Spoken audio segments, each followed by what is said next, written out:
Olá, seja muito bem-vindo.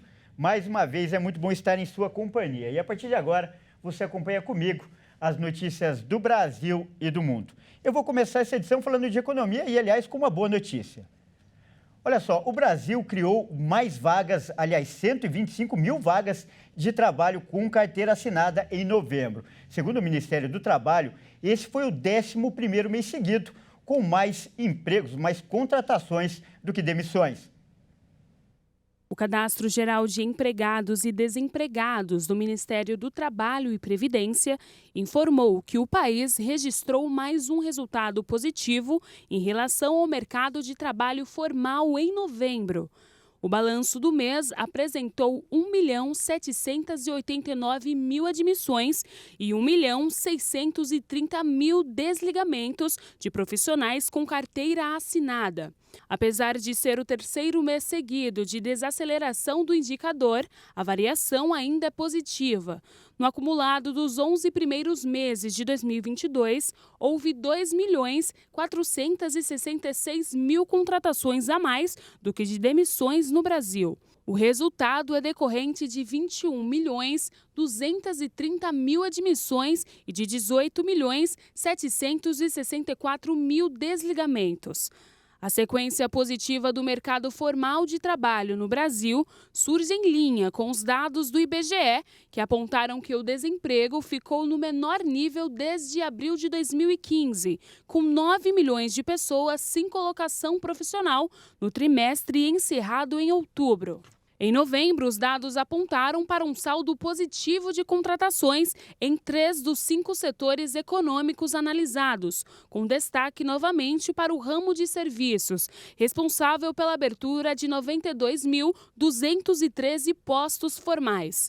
O comércio também contribuiu para um resultado positivo no mês passado, com 105.969 contratações. Por outro lado, houve corte de vagas nos ramos da indústria, construção e agricultura. E ainda falando de economia, o índice de confiança da indústria subiu em dezembro após 3 meses seguidos de queda. Apesar da melhora, o setor ainda não recuperou as baixas do ano. O índice de confiança da indústria subiu 1,2 ponto em dezembro para 93,3 pontos após 3 meses de quedas seguidas. Em médias móveis do trimestre, o índice recuou 2,1 pontos. Segundo o Instituto Brasileiro de Economia da Fundação Getúlio Vargas, após 3 meses em queda, a confiança da indústria melhorou em dezembro, mas não foi o suficiente para recuperar as perdas sofridas no ano. Parte da indústria sofreu com problemas de insumos e redução de demanda em 2022. O resultado de dezembro mostra a melhora da situação atual, influenciada por ligeiro aumento na demanda e dos estoques. Apesar desta melhora, o nível de confiança segue baixo em todas as categorias de uso e na maior parte dos segmentos. Em relação às percepções de futuro, os empresários seguem cautelosos, possivelmente influenciados por um cenário de desaceleração econômica. Em dezembro, houve alta da confiança em 11 dos 19 segmentos industriais monitorados pela sondagem. E a volta da cobrança de tributos federais sobre os combustíveis deve fazer o preço aumentar no início de janeiro. O levantamento do Centro Brasileiro de Infraestrutura prevê que a maior alta aconteça para a gasolina. O retorno do pagamento do PIS e COFINS sobre os combustíveis vai elevar o preço da gasolina, do etanol e do diesel nas bombas já no início do ano. De acordo com os cálculos do Centro Brasileiro de Infraestrutura, o preço do etanol pode subir 26 centavos por litro, o do diesel 33 centavos por litro e a gasolina vai ter o maior reajuste, 69 centavos por litro. O futuro ministro da Fazenda, Fernando Haddad, anunciou que o presidente eleito, Lula, não concordou em prorrogar a medida que isenta o pagamento do PIS e COFINS sobre os combustíveis. Os 2 tributos são federais. Segundo Haddad, o novo governo precisa de mais tempo para avaliar os impactos da medida. A isenção foi estabelecida pelo governo Jair Bolsonaro no início do ano, para baixar os preços, mas tem validade até o fim deste mês. Essa reoneração dos tributos vai devolver cerca de 50 bilhões de reais por ano aos cofres públicos. Agora, com a aprovação da PEC da transição, que permite o pagamento de R$ 600 do Bolsa Família, a previsão de déficit para a União do ano que vem passou de 60 bilhões para 230 bilhões de reais. Então, com a reoneração dos tributos sobre os combustíveis, o cofre público, teoricamente, teria mais dinheiro para honrar com esses compromissos. Olha, e as despesas não param por aí. O contribuinte que tem carro deve se preparar para o pagamento do IPVA logo no início do ano. O valor do imposto varia de acordo com a idade e também o modelo do veículo. A maioria dos estados já divulgou como vai ser a cobrança do Imposto sobre Propriedade de Veículos Automotores, o IPVA, para 2023. O pagamento obrigatório é cobrado sempre no início do ano e a alíquota varia conforme o modelo e a idade do veículo. O estado em que o contribuinte mora também influencia na alteração do valor devido. Isso porque cada unidade da federação tem prazos e condições diferentes para o pagamento do IPVA. De modo geral, em 2023, o IPVA deve ficar mais caro, acompanhando a valorização de carros novos e usados. Embora cada estado tenha alíquotas diferentes do imposto, todos levam em conta o valor de venda de veículos usados, que é calculado por meio da tabela FIPE, ou o valor da nota fiscal de compra, isso no caso dos veículos 0 quilômetro. Em São Paulo, o valor do IPVA vai ficar, em média, 10,77% mais caro, segundo a pesquisa anual da Fundação Instituto de Pesquisas Econômicas. Apesar disso, o aumento é menor do que do ano passado, quando chegou a 22,54%. O governo paulista mudou o esquema de parcelamento, que vai variar agora de 3 a 5 parcelas, dependendo do valor do imposto a ser pago. Quem pagar integralmente em janeiro deve ter um desconto de 3%. E depois das festas de fim de ano, 2023 vai começar com previsão de mais gastos, como a gente está vendo. Em São Paulo, a prefeitura já informou que o IPTU vai subir neste ano novo.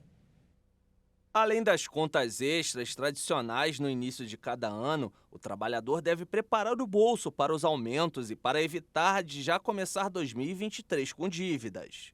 O morador da cidade de São Paulo, por exemplo, deve pagar mais caro pelo Imposto Predial e Territorial Urbano, o IPTU, a partir do ano que vem. A prefeitura já anunciou a atualização do tributo, com um aumento de 5,5% para o exercício de 2023. O percentual acrescido vai incidir sobre os valores unitários do metro quadrado de construção e de terreno, que constam na planta. Os valores venais da propriedade são uma estimativa do preço, que determinam o quanto deve ser pago de IPTU pelo contribuinte, a depender da região onde mora. Segundo a prefeitura, o aumento do valor do imposto predial ficou abaixo dos 5,7% que o IPEA projeta para a inflação pelo IPCA de 2022. Eu trago agora o destaque internacional. O governo dos Estados Unidos informou que está examinando a possibilidade de impor restrições aos viajantes vindos da China. A medida começou a ser analisada após o recente surto de Covid-19 no país asiático. Após a disparada do número de casos de Covid na China, o governo dos Estados Unidos começou a expressar preocupação com o surgimento de novas variantes e também com a falta de dados transparentes sobre a situação da doença no país. De acordo com a administração norte-americana, os Estados Unidos seguem dados científicos e conselhos de especialistas em saúde pública, além de consultar países aliados e considerar adotar medidas similares. Japão e Malásia, por exemplo, já anunciaram ações de saúde pública para enfrentar a propagação da doença procedente da China. O Ministério das Relações Exteriores da China afirmou que os países devem manter o controle científico e adequado das doenças, mas que não devem afetar os deslocamentos normais das pessoas. A China vive um aumento do número de casos de Covid-19 desde que colocou fim à sua política de Covid-0, suspendendo quarentenas e testes em massa. Autoridades do país admitiram que é impossível rastrear a origem atual do surto e, por isso, acabaram modificando os critérios de contabilização das mortes vinculadas à doença. E o mundo todo está preocupado com o estado de saúde do rei do futebol, o Pelé. E sua internação está prestes a completar um mês. Ontem, o Santos, o time do rei, fez uma homenagem para ele. Vamos conferir. O Santos Futebol Clube divulgou um novo escudo. O símbolo, que já conta com as 2 estrelas que representam os títulos mundiais de 62 e 63, agora vai ter uma coroa, em homenagem ao Rei Pelé. O escudo vai ser usado por todas as equipes do clube, futebol masculino, feminino e categorias de base. O primeiro torneio com a homenagem será a Copa São Paulo de Futebol Júnior, que começa no dia 2 de janeiro. A mesma homenagem já foi feita quando Edson Arantes do Nascimento completou 79 anos, em 2011, ano em que o clube conquistou sua última Libertadores. A diferença é que agora todas as camisas serão contempladas com a honraria, e não apenas a camisa 10. O Rei Pelé segue internado para tratamento de um câncer de cólon e de uma infecção respiratória. Bom, e essa edição fica por aqui. Eu agradeço demais pela sua companhia e convido a continuar ligado em nossa programação. Até mais!